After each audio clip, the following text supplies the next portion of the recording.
All right, what's going on, everybody? What is going on? Good evening, Thursday or Tuesday. I'm already jumping to Thursday. Tuesday, February 3rd. Appreciate you guys tuning in. Lakers over the Nets, 125 to 109, the final score. So Lakers get a win. They finish off their road trip. They go 5-3 on this road trip. Austin Reaves comes back. Trade deadline coming up on Thursday. A lot of home games coming up for the Los Angeles Lakers, and their record now 11 games over 500, so they get to that 30 mark. They're 30-19 on the season. Got a lot that we're going to hit on tonight. I'm going to actually do something a little bit different tonight. We'll spend a little time also talking about the NBA trade deadline. There were some trades that went on a little bit earlier today, so we'll talk about it, kind of give our thoughts about that. So we'll get into the game. I appreciate you guys being here. If this is the first time you're on the channel, thank you very much for being here. If you're here all the time, welcome back, and thank you for supporting the channel. Please subscribe to the channel if you guys don't mind. Would greatly appreciate that. And as always, always enjoy talking some Lakers basketball with you and some NBA as well. Okay, got a lot to get into. Let me just first kind of get this out of the way. Lakers own the Nets. I mean, just own them. I mean, if they could play the Nets 8 to 10 times a year, what an incredible shape the Lakers would be in right now. If the Nets could come to the Western Conference, maybe even the Pacific Division, if that could be considered or negotiated, would really help the Lakers. Damn, that team is awful. The Brooklyn Nets are the definition of tanking. If you're trying to tank, if you are trying to make sure that you don't F around and try to get one of these top draft picks, the Brooklyn Nets have it down. Listen, the Lakers faced a couple of teams, and I get it. Every team's in a different, their strategy, what the game plan is. Are they trying to make the playoffs? Are they trying to rebuild? We saw a couple teams on this road trip, specifically the Washington Wizards and the Brooklyn Nets. How are they in the NBA? How are they in the league? What is it in the English Premier League where you can have teams kind of drop off? You go into that other, I don't even know what it's called, but you get relegated. Is that the right word? I don't know. I'm not the soccer expert. Certainly not the European, the English Premier League soccer expert. But how the hell are some of these teams in the NBA? Like, I don't understand how you could be that bad. The Brooklyn Nets are awful. God bless Michael Porter Jr. He's going to get his stats. He's going to get his points.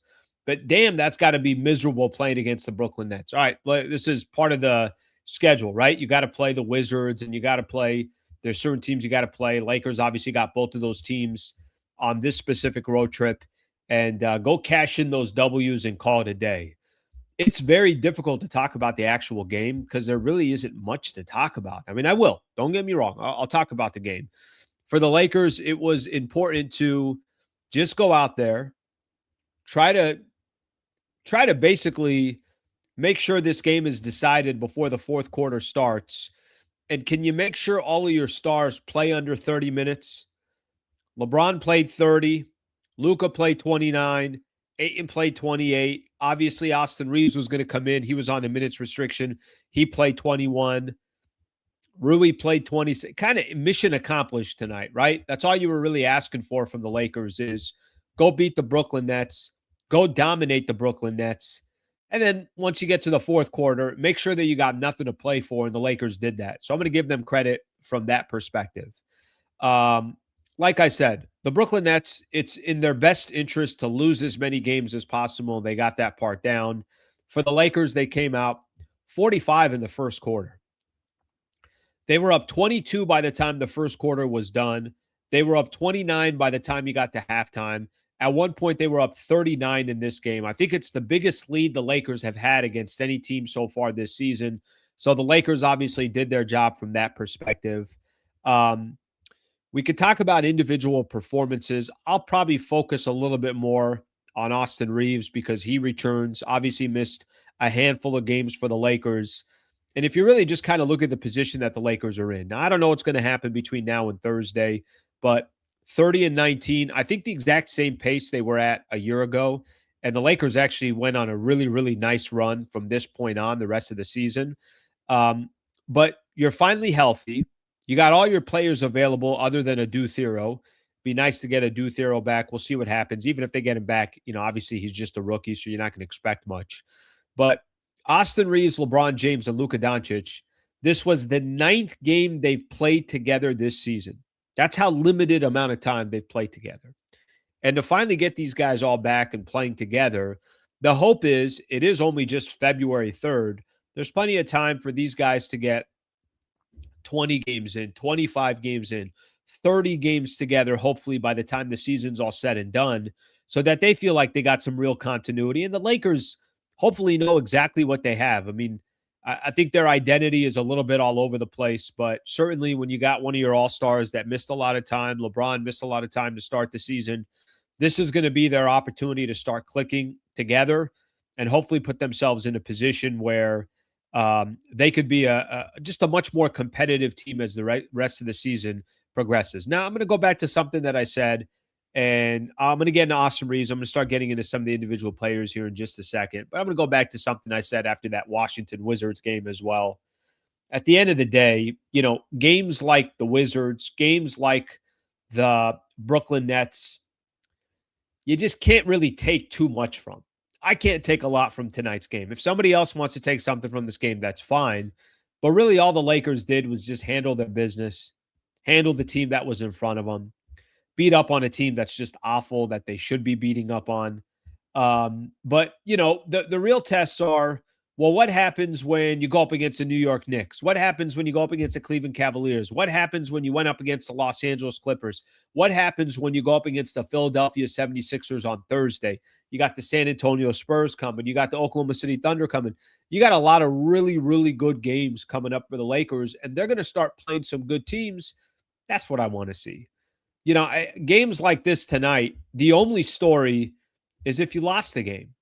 Or the only story, they don't even have to lose a game like this. Even if it's a close game, obviously that part would be frustrating. And the Lakers, I'll give them credit. The Wizards game, this game, they took care of business. But the real tests are going to come when you start playing some good teams. And right now the Lakers have been really inconsistent against good teams below 500, 9-11 against any team that's above 500 up to this point. All right, let me first player I'm going to talk about. Let's talk about Austin Reaves.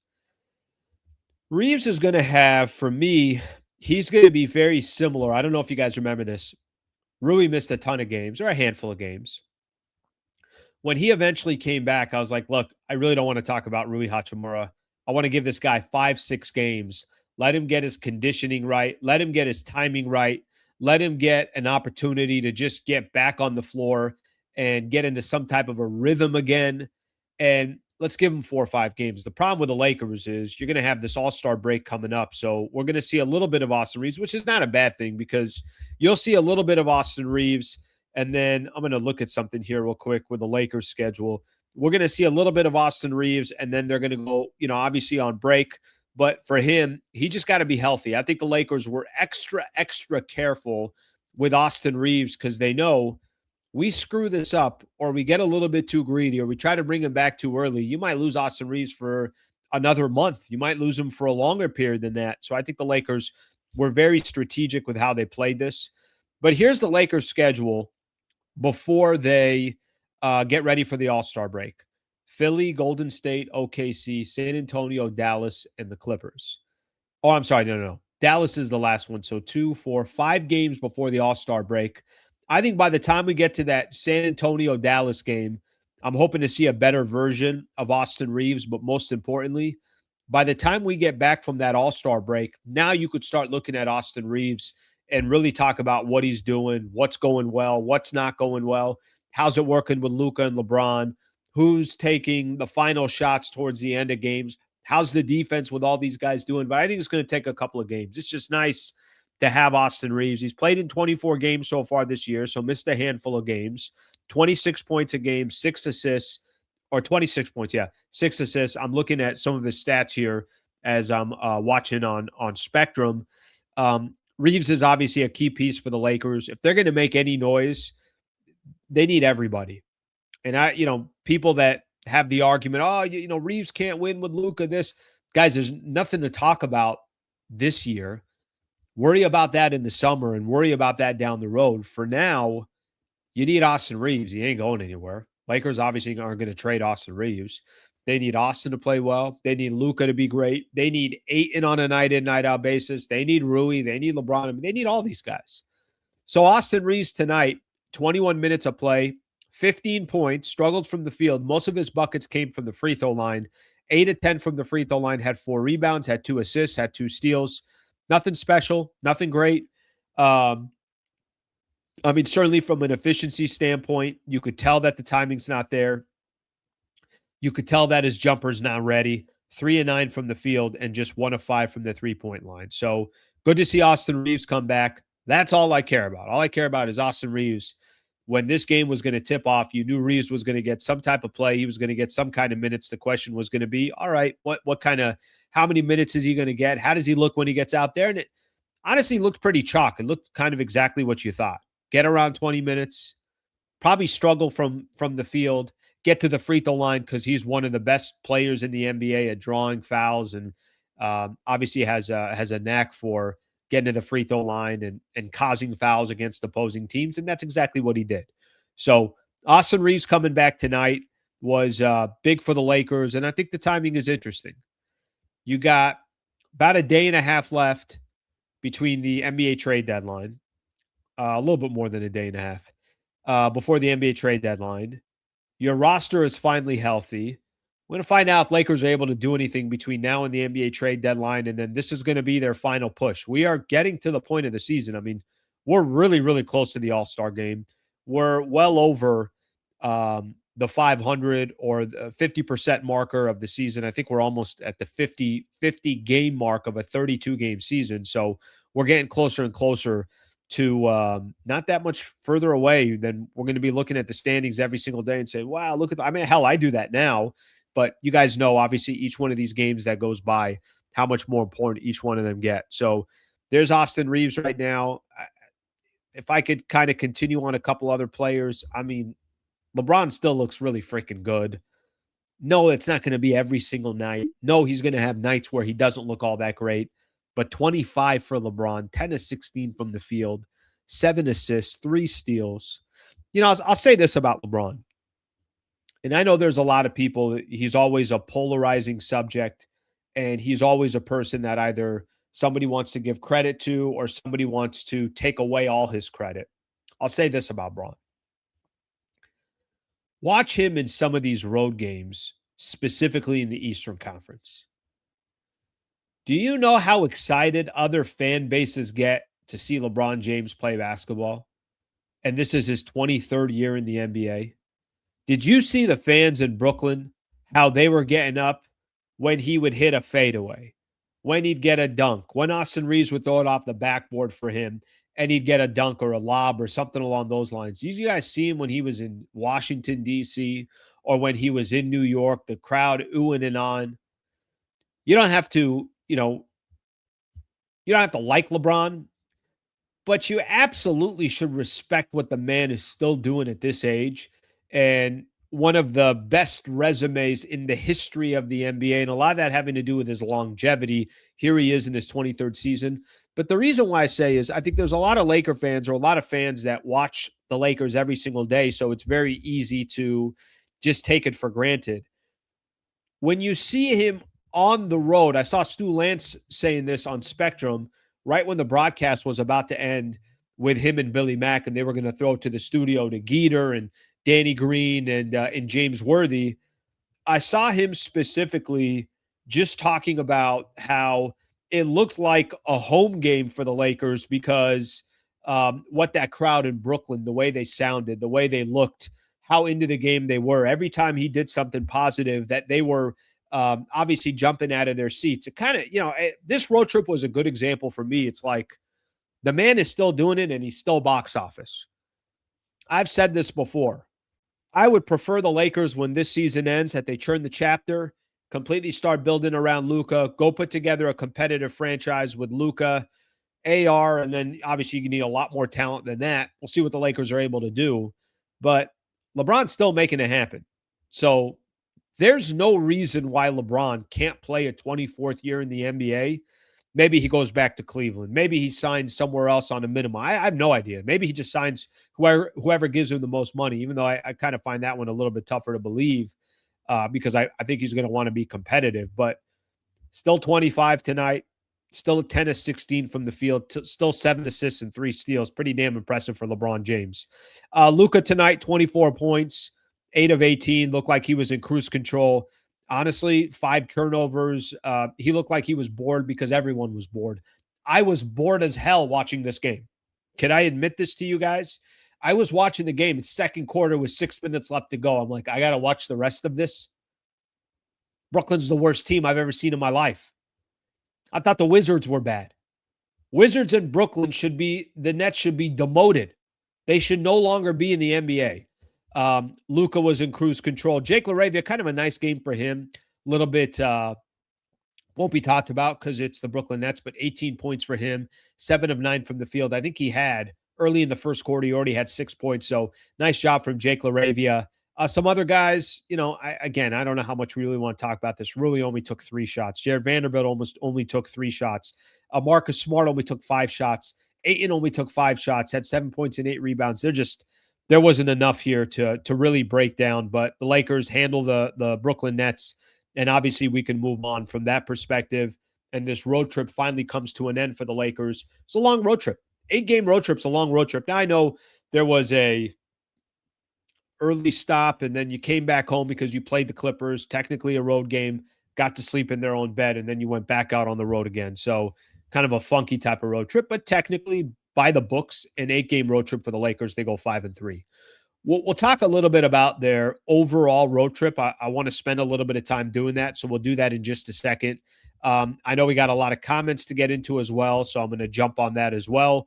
Before I do so, let's give a shout out to one of our partners, Harris Resort SoCal. I just spent a couple of days over at Harris. Looking forward to locking down a date to do a post-game show from there as well. We'll do that here. Hopefully in March, we could lock something in. If not, 100% we'll do something for the playoffs. About 1 to 2 hours from anywhere you are. If you want a staycation, you just want to get away for a couple of days, go to harrissocal.com. At least go to the website and just see what they have to offer. I'll tell you guys firsthand, it's a wonderful resort. It's located in northern San Diego in the Palomar Mountains. A beautiful drive. Whether you're coming from LA or coming from San Diego, wherever you're coming, Orange County, you're going to end up exiting the freeway, and it's a beautiful 20, 25-minute drive, just open land, citrus trees all over the place. You got the mountains. It's a great way to enjoy a resort. They also got great entertainment shows going on all the time. I watched Andrew Santino in his comedy show on Friday night from there as well. HarrisSoCal.com. That's the website, HarrisSoCal.com. I appreciate you guys supporting our partners. Okay. 5-3 road trip. Before I talk about the overall road trip, let's take a look at some of the comments here and go from there. Let's see what I have here. They were shooting 6% from 3 at one point. What was their overall 3-point number? What'd they end up? 10 of 41. Lakers, by the way, were awful from 3 as well. They were 7 of 31, 23%. So if this was a 3-point battle, the Brooklyn Nets won 24% to 23%. So technically, the Brooklyn Nets, if I'm the coach of the Nets right now, that's what I'm walking into that locker room with. I'm saying, guys, listen, we won the 3-point battle. We shot 24%. They shot 23%. Now take the day off tomorrow. Let's come back on Thursday ready to go. That's my speech to the guys. Oh, my God, that game was so bad. G League Nets, what an awful team. Listen, Brooklyn is terrible. I'm with the whole, if I'm looking at this from a strategic perspective, the Nets are doing the right thing. If you're going to freaking go down in flames. Don't even let it be close. Let's see the overall records. I want to see the standings just because I'm curious to see where are the Brooklyn Nets when it comes. I'm not even looking at the East. Give me the whole league. Where are the Brooklyn Nets? Oh, Sacramento executing. They've lost 9 in a row. Good for Sacramento. I didn't know Sacramento had that in them. That's how you got to do this. You got to go get yourself a good pick. Right now, Brooklyn lined up with the 5th worst record in the NBA. They're not doing it. It's not good enough. If I'm being honest here, the Brooklyn Nets aren't doing it right. What's 5th going to get you? I know it's a draft lottery, everything else. If I might have to fire my coach if the Brooklyn Nets don't have the worst record in the NBA. Let's see what else we have here. Slee, stop glazing. No, no. How about give the man more credit? Just give the man a little bit more credit. Watch Pelinka is not going to trade anybody because they're playing well. Shaking my head. We need to make moves. Okay. Couple things here. NBA trade deadline coming up. Let me start this one. I'm going to come back to this one because, I think Lakers have an honest question that they got to ask themselves. Do you make a move and give up? I don't care about the expiring contracts. Nobody should. I don't care about second rounders either, to be honest with you. Nobody should. The real asset that the Lakers have is a first rounder. So the question that, we're going to have between now and Thursday, are Lakers giving up a first rounder? That's the only question. It's a fair question. Some people want to make an argument, say, no, just get better, go trade and see what the Lakers can do, especially if LeBron's not going to be here next year. Other people can make the argument, why don't you have 3 first rounders going into the summer and then take your chances? So I don't know if everybody agrees with Pelinka's not going to make a trade and they're playing well. The problem is, how do you define playing well? I wouldn't define the Lakers as playing well. Playing well to me is you beat the Knicks or you beat the Cavs or you beat the Clippers. You're beating teams that are above 500, not just feasting on the bottom feeders. That doesn't really, that's not going to move the needle. That's not going to technically do anything. All right, I don't need to go back to that. Looks like we answered that entire question there. Let's get a couple more in here. AR will not get those foul calls in the playoffs. I know he averaged 26 a game, 24 games, but he won't do that in the playoffs. Lakers regret it if they give him $40 million. Can I tell you something? If I think this is a great example. Obviously, Austin Reaves comes back tonight, so that's why this is going to be a conversation. And listen, I think Reaves definitely going to help the Lakers the rest of the way. Here's the beauty with the Lakers situation. Let me just play this out for you real quick. Let's say AR had a terrible playoff run, a really bad playoff run, and he wasn't getting those foul calls. And then it really kind of became into question. It's like, guys, that's 2 playoff series in a row where AR was not good. Might just help the negotiation with the Lakers in regards to what that payment might look like come summertime. And if there are other teams out there, because I think this is going to happen either way, I think other teams are going to offer Reeves some. They're going to offer 35 to 40 million a year. I think that 100% is going to happen, and it's going to be into the Lakers' hands. But the beauty for the Lakers is we get to see the rest of this season plus another playoff run to kind of gauge, like, hey, is this Reeves thing, is it overvalued? Or is this man legit against really good teams? I don't care what they do against the Wizards. I don't care what they do against the Nets. I don't care what they do against the Pelicans or the Utah Jazz or the Sacramento Kings. None of that stuff matters. How does your team look when they play the Spurs, when they play the Clippers, when they're playing well? Obviously, Clippers went through their run. When Denver's healthy, Oklahoma City Thunder's coming up, the Boston Celtics, the Philadelphia 76ers. That's what matters. That's what matters for the Lakers. I'll get a couple more in here. All right, see what we have here. Keep the same energy you had after the Cavs. This is a nothing burger. Let's discuss the imminent implosion of the Cavs caused by Harden and LeBron. Have you not listened to the whole beginning of my post-game show? I've been saying this is nothing. I said Brooklyn's the worst team I've ever seen. I said, how are Brooklyn and Washington in the NBA? How is that possible? How are they in the same league as some of these other teams? How can you have franchises that are this bad? Of course, this game doesn't mean anything. Of course it does. I'll talk, by the way, John, thank you for the super, brother. I appreciate you very much. John is very generous when he wants to go at LeBron or go at the Lakers. So I appreciate the super when you do that. I'm going to talk about the couple of the trades here as we get towards the end of the show, and we'll get into that because I think that obviously is, of course, worth talking about right now. some of these trades going on, and we'll see what the Lakers end up doing. Okay, real quick here. I want to go back to the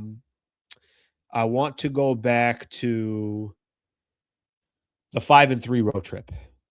What do we make of the 5-3 road trip? I got my thoughts, but I want to read some of your thoughts of what you guys make of the 5-3 road trip. I don't know if you guys remember this, but before the road trip started, maybe my expectations are low, but I don't care. I'm just trying to be realistic. I said if they go 4-4, I'll take it. Now you got to remember, Lakers are coming off a stretch where they lost to the Spurs, the Bucks, the Kings, the Hornets, the Trailblazers, and then they got that win against the Raptors. They also got a win against the Hawks a little bit earlier as well in that mix. But Lakers were not playing good basketball. Maybe 2-4 in 6 games, and then this road trip was going to start. So it was, from my perspective, it was like I'll take 4-4. End up going 5-3. So I think there's 2 different ways to look at this record. Number one, anytime you get a road win in the NBA, it's not easy. I mean, it really isn't. To get road wins in the league, it's not a given. And I know there's some bad teams that the Lakers were playing. So I would tell you from a record perspective, 5-3 is good. It's kind of funny. It matches the Lakers season. I tell you, 5-3 on the road of an 8-game road trip is a good record. That's a good record for the Lakers. Not great, not, oh my gosh, the whole league isn't looking and saying, damn, did you see what the Lakers did over that 8-game stretch? But they're 5-3. I'll take that. It's kind of the same. It's the same conclusion as I have with the Lakers record. 30-19, I would tell you, hey, that's a good record. But then let's get into the details of it. All right, who did the Lakers lose against? Let's point out who the Lakers lost against. Okay, so here's who they lost against over the course of these 8 games. They lost against all the good teams. They beat up on all the bad teams. So I think the point that I'm trying to make more than anything else is I take the 5-3 road trip all day long. You lost to the Clippers, were one of the hottest teams in the NBA, and Kawhi was technically on a minutes restriction.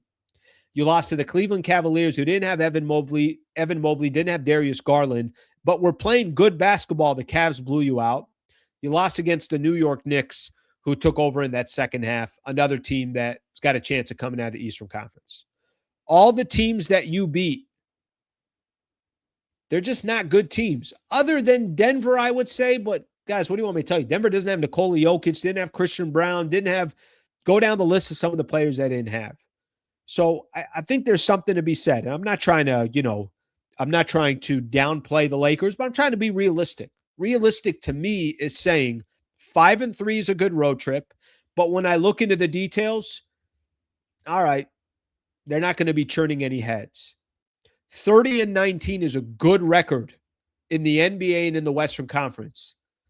But you're also not going to be churning heads when you're 9-11 against teams over 500. So I think those kind of sync together. The road trip is very, it's on par with how the Lakers have played so far this season. Let's take a look at some more comments here, and then we'll start previewing what the Lakers got coming up as well.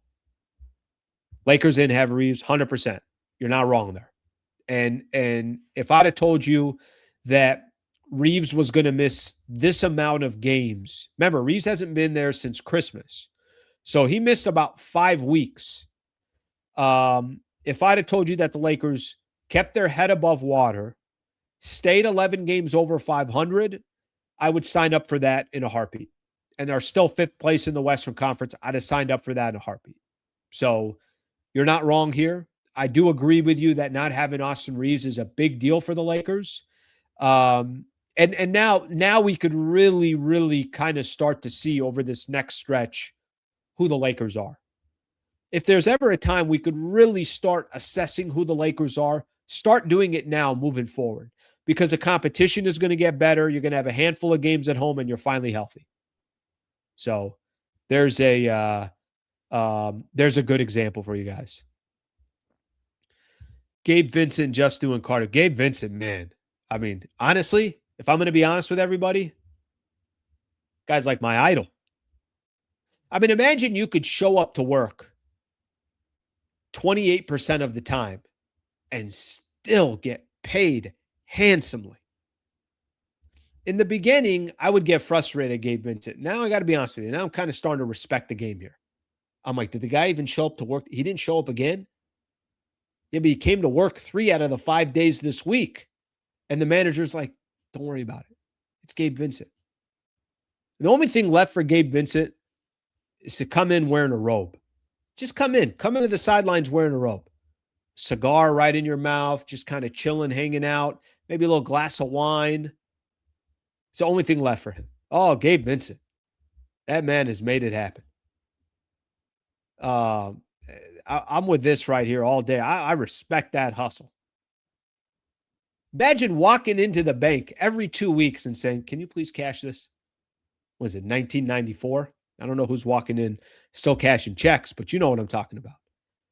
All right. The last 8 games are a reflection of the Lakers season, which is a lower seed in the playoffs. They can beat teams that suck, but lose to good teams.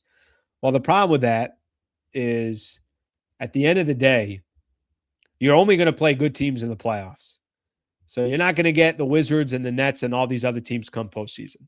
I still think it's fair. I think what one of the comments said about the Lakers didn't have Reaves, that's a fair point. And, I should emphasize that a little bit more because the reality for the Lakers is they were missing one of their all-stars over this last stretch of 20-plus games. How many ever games that he missed? And we can't discount that. We can't pretend that didn't happen. But I think the Lakers are still going to have some of the issues that they have. And the question is going to be for the Lakers, can this team mesh with the pieces that they have in play? Okay, so here's what we got coming up here. Oh, Gabe Vincent chilling. I mean, like I said, in the beginning, I was like, what the hell is this guy doing? Now I've reached just a whole different level of respect for that man. Whole different respect. Freaking guy was good in Miami, too. He was a nice player in Miami. I like that signing. I mean, listen, we could sit here and blame Gabe or blame Rob Pelinka and everything else, but I'll put my hand up. When they made that signing, I was like, that's a good signing. It's a good player. He's a veteran. He's a gritty player, doesn't need the ball, can play defense, will hit threes, has been in big moments in the playoffs. Yeah, that didn't happen. That didn't exactly happen. All right, let's keep moving here. We still got a lot that we want to we got to get into, so I'm gonna hit on a couple other things. I want to talk about the Lakers' next game. We'll look at the NBA standings. I still want to do the NBA trade deadline, and I want to talk about the trades that all went down. Before I do so, shout out to Brad Wallace and the Wallace Firm, best injury attorneys in the state of California. A URL that we created, wallacewins.com/Sliwa. Go to that website if you got any issues. Go to that website if you feel like, man, you're in a situation, a family member's in a situation, a friend's in a situation. Maybe you already are working with another injury attorney and you don't like what's happening, or maybe you're trying to negotiate yourself with an insurance agency and you're saying to yourself, man, I think these guys are trying to screw me. Get with Brad Wallace and the Wallace Firm. The website, wallacewins.com/Sliwa. Fill out that free consultation. Get in touch with their firm. Let them try to just guide you. That's it. Daunting, intimidating experience. Let them just point you in the right direction. If you need me to make a personal introduction, I've got a great relationship with Brad Wallace. I'm happy to do so.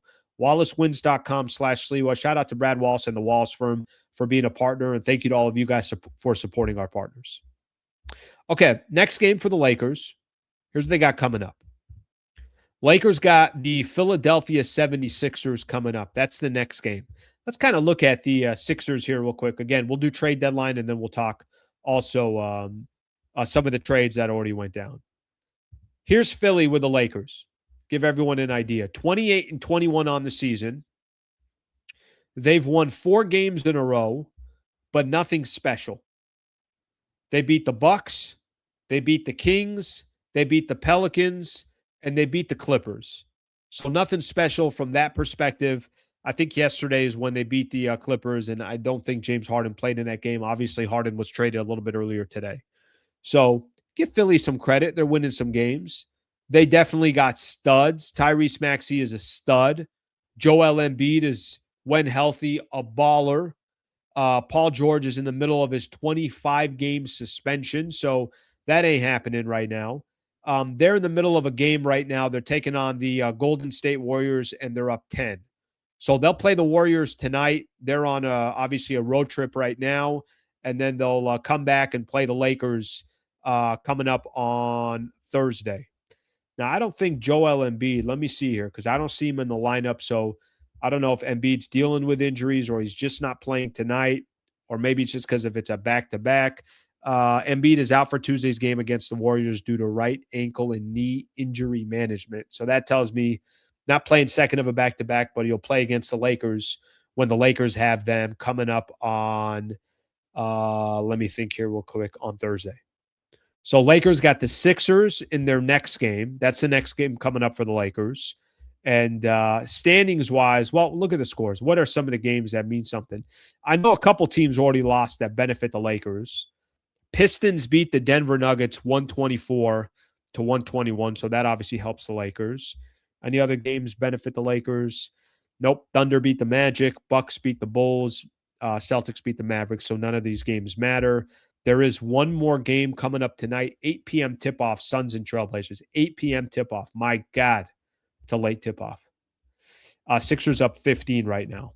Okay, so NBA trade deadline coming up on Thursday. Lakers still haven't done anything. I feel like a lot of the conversation now has moved to, well, the Lakers don't want to give up first rounders. They want to hold on to some of those picks. So it's going to be interesting to see what the Lakers do between now and then. But here's what I will tell you is going on around the league. And tomorrow we'll get a little bit further into some of this stuff in regards to some of the trades. Eric Pincus is going to join the show. Always love having Eric Pincus on. And he'll talk a little bit about some of these trades. And then we'll obviously spend a lot of time talking about the Lakers. But here's what went down today. The first move that went down was the Memphis Grizzlies trading Jaren Jackson Jr. So in just a short period of time, obviously a number of trades, Dylan Brooks, Desmond Bane, Jaren Jackson Jr., and it feels like it's just a matter of time until Ja Morant is gone. This was why this one is interesting to me. It's interesting to me because the Utah Jazz have just signaled something they haven't signaled in a while, that they're actually trying to win games again. So the Jazz get Jaren Jackson Jr., and they give up, obviously the Jazz give up some talent back over the other way. But the biggest thing I think for me is the Utah Jazz, a team in the Western Conference that nobody's taken seriously these last couple of years, now have Lauri Markkanen, Keontae George, who's a freaking stud. We've seen him play a couple different times. Walker Kessler, who's out for the year. And then now, who, by the way, is a restricted free agent this summer. I know we've heard Walker Kessler's name a ton. And then Jaren Jackson Jr. as well. So got another team out there that seems like they're trying to compete in the Western Conference. So a team that's got some talent. So we'll see what happens with the Utah Jazz. I mean, they should have no interest in trying to compete this year. They should be putting all their attention to next season and moving forward. But the Jazz putting a little bit of a signal out there that they're trying to compete. And then the other trade, at least the significant one, I know Vucevic went to the Boston Celtics. Anthony Simons went the other way. He went to the Chicago Bulls. I know Mike Conley got traded as well, but he's not going to stay, it sounds like, with the Chicago Bulls. But the other kind of headline is James Harden, Darius Garland trade. And both of those teams, obviously swap. The Clippers get Darius Garland, a 2022 second-round pick. The Cavs get James Harden. In a weird way, I kind of like this for both teams, and I'll tell you what I mean by it. I know this is kind of a tough sell here, but I'll tell you what I mean by it. I think the Cavs are in an all-in win now mode, and I think James Harden helps them win this year to try to get out of the Eastern Conference. And at the most, helps them next year as well to try to get out of the Eastern Conference. It's going to get a lot more competitive. But he is 36 years old. I'm not paying the man $80 million. He wanted a 2-year extension from the Clippers.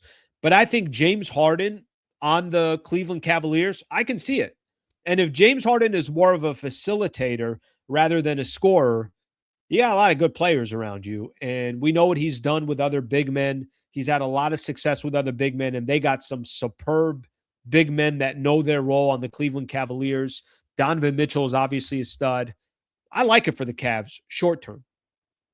I think this is great for the Clippers. For the Clippers, you get a 26-year-old all-star in Darius Garland. I think you're the oldest team in the NBA, and you at least give yourself a chance to see what's life after James Harden and Kawhi Leonard and some of these other players. So I like it for the Clippers as well. Again, Darius Garland, you're going to have him for X amount of years. Does he have as much upside as James Harden in his prime? No, but let's not fool ourselves. The Clippers weren't going to go anywhere. They're not going to beat any of these elite teams in the Western Conference in a 7-game set. I don't think so. And James Harden isn't in his prime anymore. He's 36 years old. So short term, I understand it for the Cleveland Cavaliers. And I think the Clippers found a way to get out of the James Harden business. And if I'm going to give the Clippers credit in one thing, they didn't sign Paul George to that crazy contract. They let Philly do it. And I think they got away from James Harden at a time. It's like, yeah, I know the Clippers were playing a lot better. I'm not saying that they weren't. But at the end of the day, were the Clippers really going to compete in the Western Conference to get out of the West? I don't think so. Yep, this one's going to follow James Harden. No question about that. If I'm James Harden, just give the ball to Donovan Mitchell and get out of the way in some of these moments. Let's see what else we have here. James Harden and Donovan Mitchell would put up some points. And they got other players around them. Again, I think this is just the reality of the situation, the predicament. Both of these teams are just trying something different because I think they both know it wasn't enough for what they had. I'm not telling you it's going to work. I'm not telling you it's a lock or a guarantee, but the Cavs are all in right now. The Cavs need, this is their window.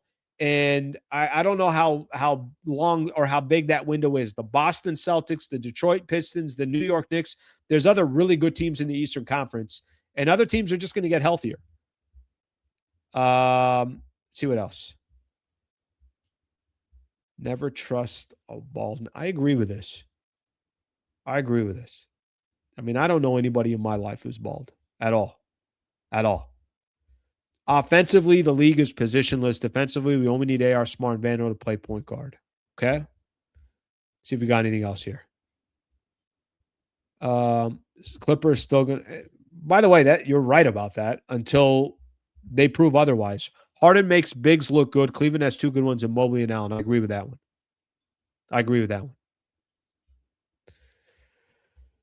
All right. I think we hit on everything here, guys. Did a little NBA trade deadline. I don't think Lakers. I just got a difficult time thinking now. Not that the Lakers still can't do something, but doesn't it feel like at this point they're going to be holding on to that first rounder? And I don't know how upset I'd be at the Lakers. I mean, listen, if you could trade that first rounder and you're getting a guy for now in the future, then go ahead and do it. But if you can't, probably shouldn't trade it. Probably shouldn't trade that first rounder then. But listen, there's going to be a lot of Laker fans I think would be disappointed, sure. But, I think the Lakers got to be realistic with their situation, their predicament, and wanting to properly build around Luka. Like at the end of the day, the goal should be to try to build around Luka. That's it. Nothing else. Everything should be based around building around Luka. Let's get a couple more comments in here, and then we're going to call it a day. Probably does something, but I'm hesitating that he's going to give up that first rounder. Here's what he would give up that first rounder for. I'm not even going to name a player, but I'm going to give you an idea. He got a 3-and-D guy that he wants to have for the next couple of years. That first rounder's gone. But those first rounders, or I'm sorry, those 3-and-D players that the Lakers want or are targeting, are either cost more than just a first rounder, or B, they don't have the assets. They don't have the assets to go make it happen. I'd be surprised if the Lakers do nothing, but I'd also be surprised if the Lakers gave up a first rounder for a player that's on an expiring contract or they don't think is going to be a part of the Lakers' future. Let's see what else we have here. Let's read one more here and we'll call it a day. I saw something about, where did that comment go? Buyout market, like going to the thrift store. You're right about that. Sometimes you might get something nice from a thrift store. Like, what? I'm sat here at a thrift store. All right, I think that's all we got. I think that is all we have. Let's see this one. Build what? Do you really expect us to get 12 players in one offseason? This is ridiculous thinking. You don't need 12 players. You just need better players. And then the role players you'll figure out from there. You need also players that actually fit. All right, Lakers win 125 to 109. They go 5-3 on the road trip. Austin Reaves is back, and we're a little over a day and a half away from the NBA trade deadline. Thank you for being here. I appreciate you guys hanging out. I'm back on tomorrow morning at 8 a.m. Eric Pincus is going to join the show. Hopefully you guys can join us tomorrow for the show. I hope you guys have a great rest of your night, and I will see you tomorrow morning at 8 a.m. Thank you, everybody.